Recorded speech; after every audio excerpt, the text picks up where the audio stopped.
Hey everyone, I'm Kristin Devine Jones, and I'm so happy to see you back practicing meditation with me today. We are going to start with a quick opening from wherever you go. There you are. And it's apt as we're trying a new location today. Wanted to give you a little bit of greenery. It's called You Don't Have to Go Out of Your Way to Practice. Henry David Thoreau's 2 years at Walden Pond were above all a personal experiment in mindfulness. He chose to put his life on the line in order to revel in the wonder and simplicity of present moments. But you don't have to go out of your way or find someplace special to practice mindfulness. It is sufficient to make a little time in your life for stillness and what we call non-doing, and then tune in to your breathing. All of Walden Pond is in your breath. The miracle of the changing seasons is within your breath. Your parents and your children are within the breath. The breath is the current connecting body and mind, connecting us with our parents and our children, connecting our body with the outer world's body. It is the current of life. There are nothing but golden fish in this stream. All we need to see them clearly is the lens of awareness. What I really love about the practice of meditation is how facile it is. You're able to do it in a hotel room. You're able to do it in quarantine. You can make it happen in a special spot. Some people have actual meditation rooms in their house. You've heard of she sheds, where people will have candles and a Buddha statue. But whatever works for you works for this. And that's something that I really love about meditation is its flexibility. So today we are going to start with focusing on opening up this section of our body before getting into our general alignment. So I'm going to grab my hands behind my back, take a deep breath in, and bend my chest forward, forward, forward. Try to link my shoulder blades closer and closer together. Excellent. I'm going to switch my fingertips. If I had my left thumb on the bottom, I'm going to have my right thumb now. Excellent. Now I'm going to turn towards the right all the way, thinking about sending my hands towards the computer screen. Excellent. Now I'm going to rotate the other way. Beautiful. Deep breath. Rotating all the way. Excellent. Now I'm going to lift up over my head. Pull my elbow down.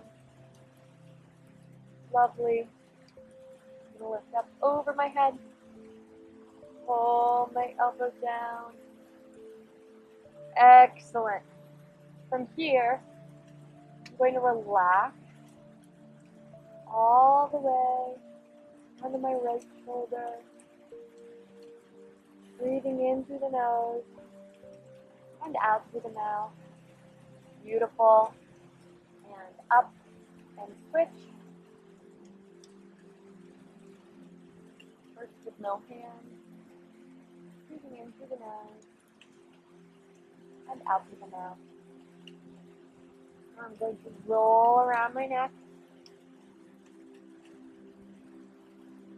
making sure to really stretch the chin here. And I'm just going to do a quick couple body rolls here. Really loosen that rib cage up and reverse the other way. Nice work. Shoulder tension. Shoulder release. Shoulder tension. All the way up to your ears. And shoulder release. That's awesome. From here, I'm moving all the way forward. Take a reach to the right. Enjoying the feeling of sand between my fingers. Deep breath in. Really trying to stretch through that left side body here. And lower. Couple more deep breaths here. Deep breath in. And stretch further. Deep breath in. And relax more. Deeper into the stretch. Excellent. And pulling all the way through here. Center. Deep breath in.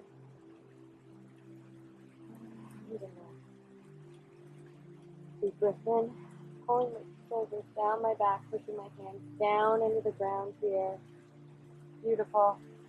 And walking ourselves over towards the left, stretching that right side body. Beautiful here. Deep breath in. And exhale. Deep breath in. And exhale.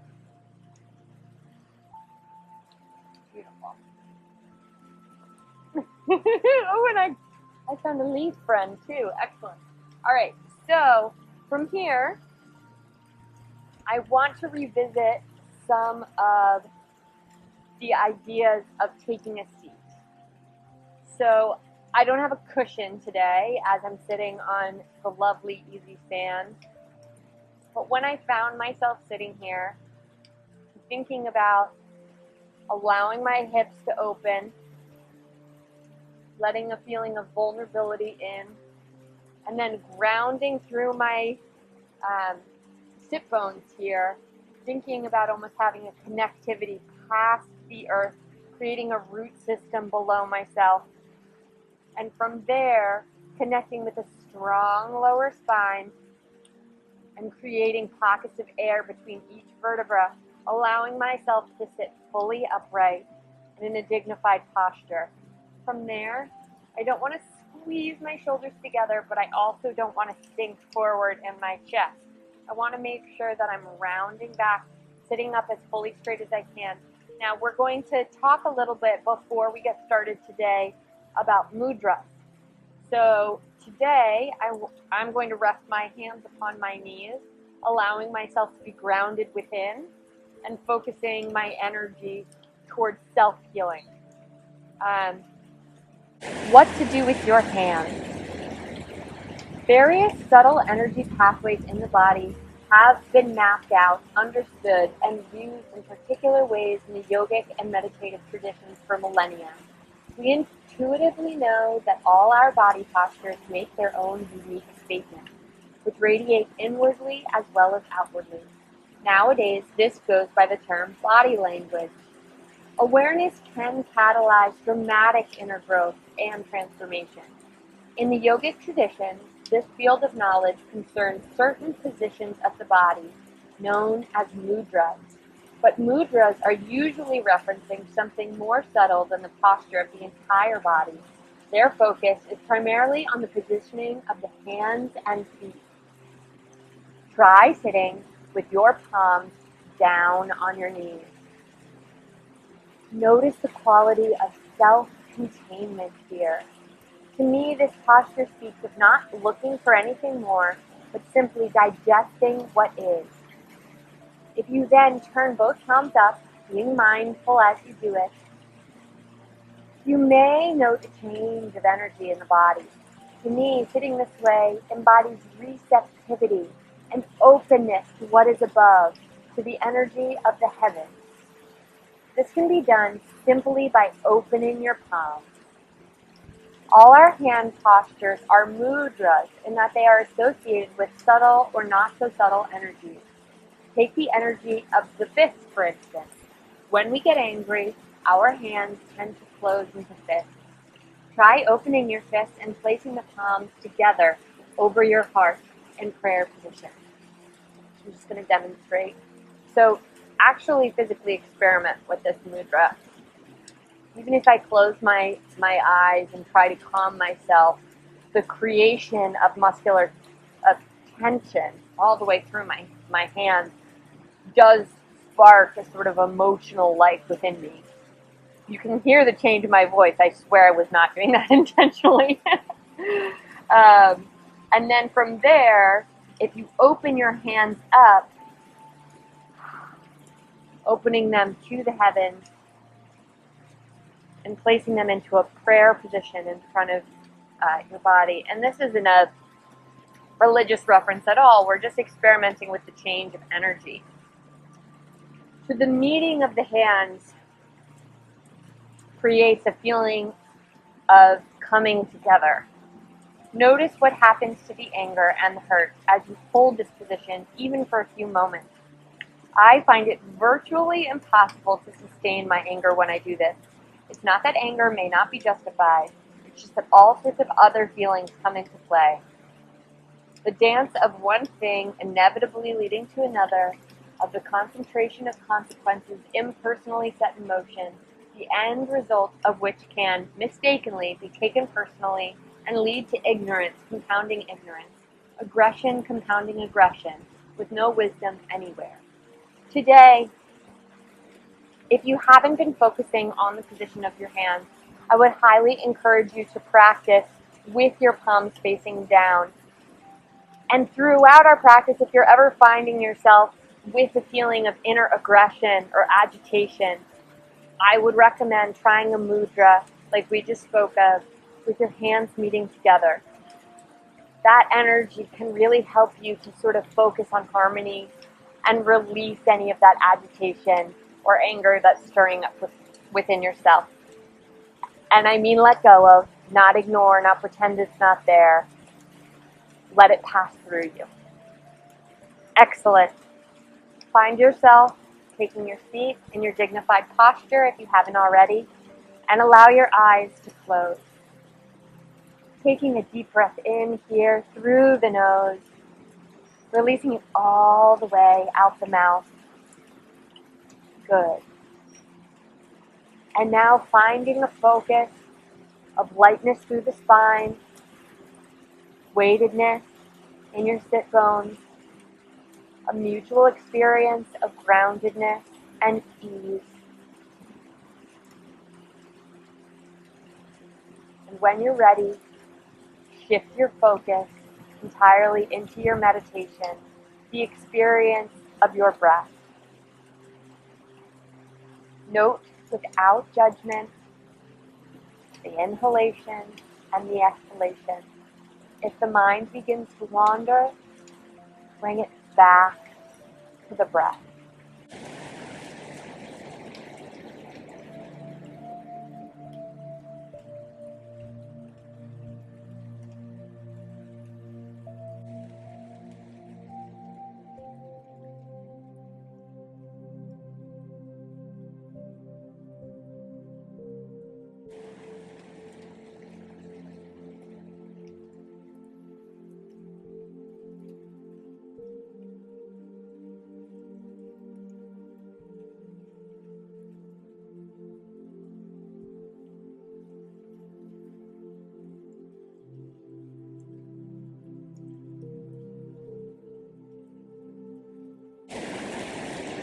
If at any point you find yourself lost in thought, release any judgment. Bring yourself back to the experience of the breath. If it is helpful to you, utilize a mantra. Breathe in, dignity. Breathe out, ease. Mentally keeping the mantra rather than using your voice.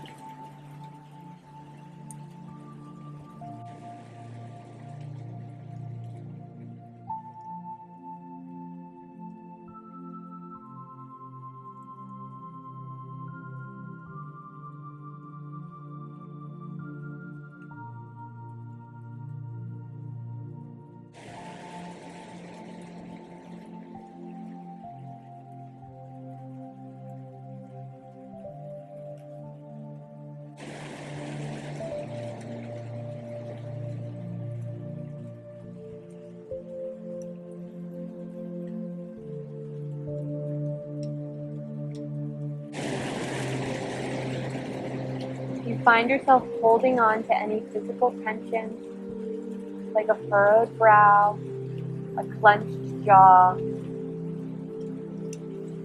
release.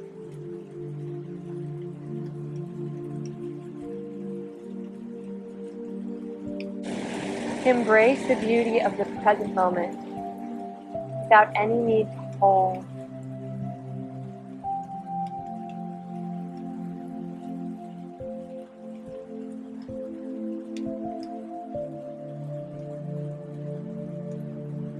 Release any pressure.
A reminder to honor your own body. If you're finding it difficult to maintain a dignified posture, consider grabbing a pillow, leaning back against the wall, or maybe enjoying a lying down meditation. Only if you're finding resistance within the body.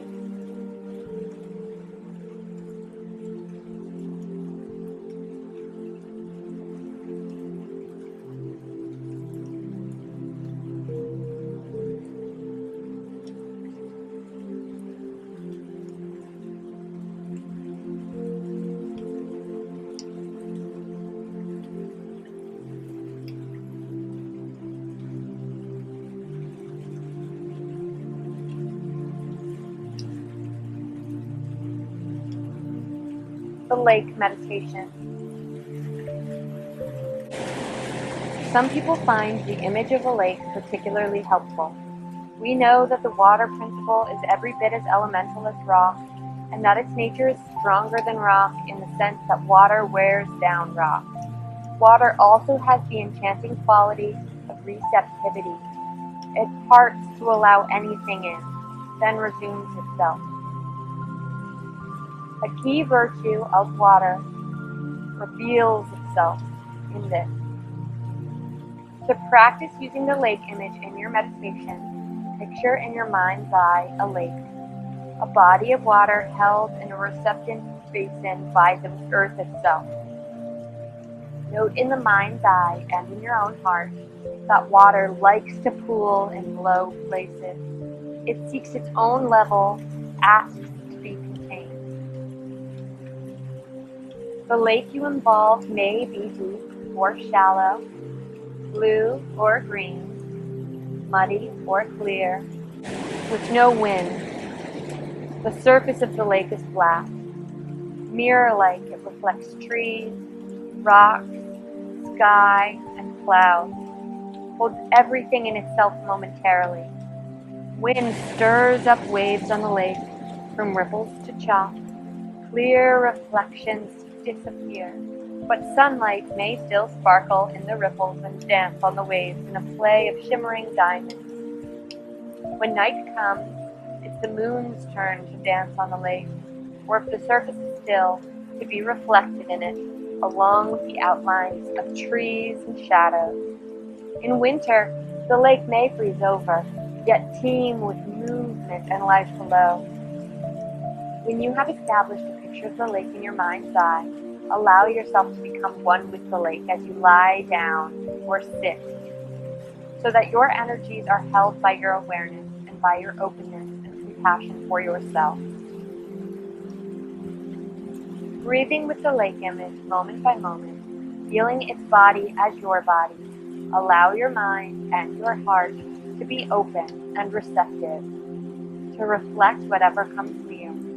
Experience the moments of complete stillness when both reflection and water are completely clear.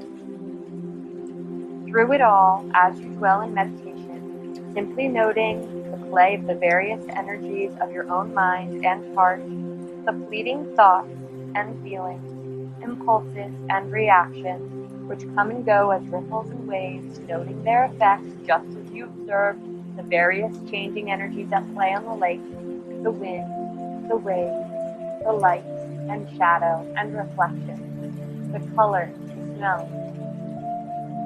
Do your thoughts and feelings disturb the surface? Is that okay with you?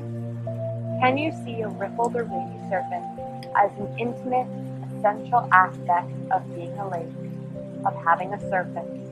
Can you identify not only with the surface, but the entire body of the water, so that you become the stillness below the surface as well, which at most experiences only gently undulates, even when the surface is whipped to frothing? In the same way, in your meditation practice and in your daily life, can you identify not only with the contents of your thoughts and feelings, but also with the vast, unwavering reservoir of awareness itself, residing below the surface of the mind? In the lake meditation, we sit with the intention to hold in awareness and acceptance all the qualities of mind and body, just as the moon, stars, trees, rocks, clouds, sky, birds, light, caressed by the air and wind, which bring out and highlight its sparkle, its vitality, its essence. Allow your mind for a moment here to wander completely. Let go your focus on the lake, let go your focus on your breath, and engage in its full creativity. Allow it freedom and accept what it brings.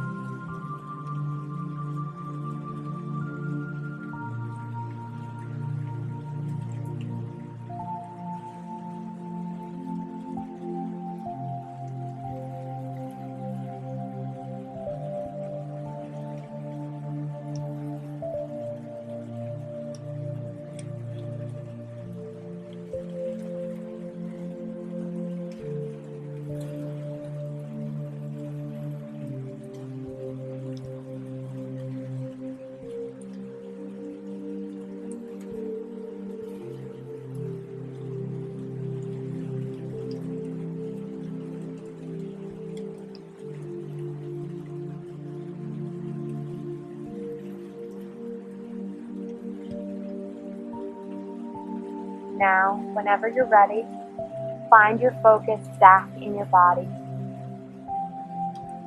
Allow your awareness to trickle throughout the room. Feel the air on your skin.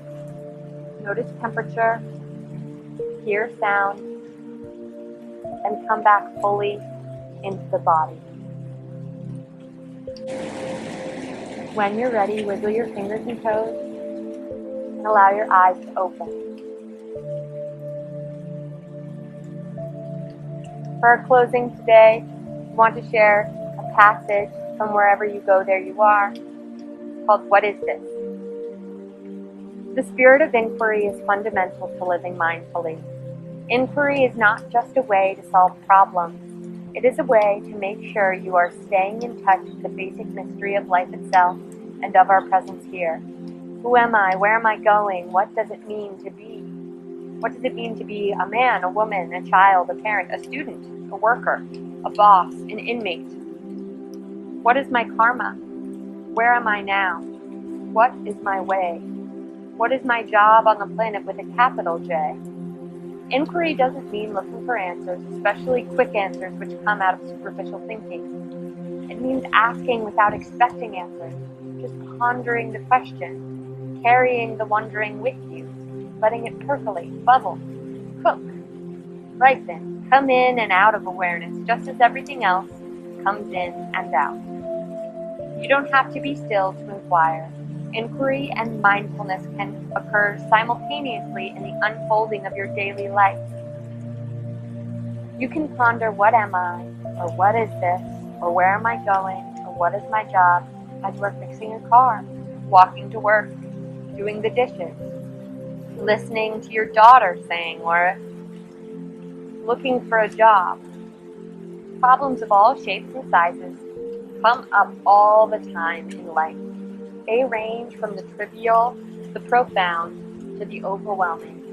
The challenge here is to meet them with inquiry in the spirit of mindfulness. It would mean asking, what is this? How am I doing? How am I going to deal with it? The first step is to acknowledge that there is a problem, which means there is strain or tension or disharmony of some kind.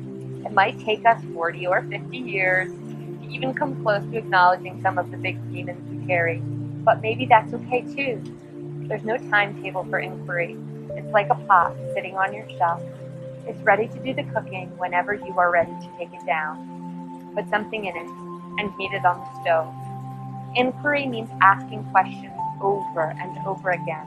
Do we have the courage to look at something, whatever it is, and to inquire? What is this? What is going on? It involves looking deeply for a sustained period, questioning. What is this? What is wrong? What is at the root of the problem? What is the evidence? What are the connections? What would a happy solution look like? Questioning. Continually questioning. Inquiry is not so much thinking about answers, although the questioning will produce a lot of thoughts that look like answers. It really involves just listening to the thinking that your questioning evokes, as if you were sitting by the side of a stream, listening to the water flow over and round the rocks, listening, and watching an occasional leaf or twig as it is carried along. I love the sentiments there.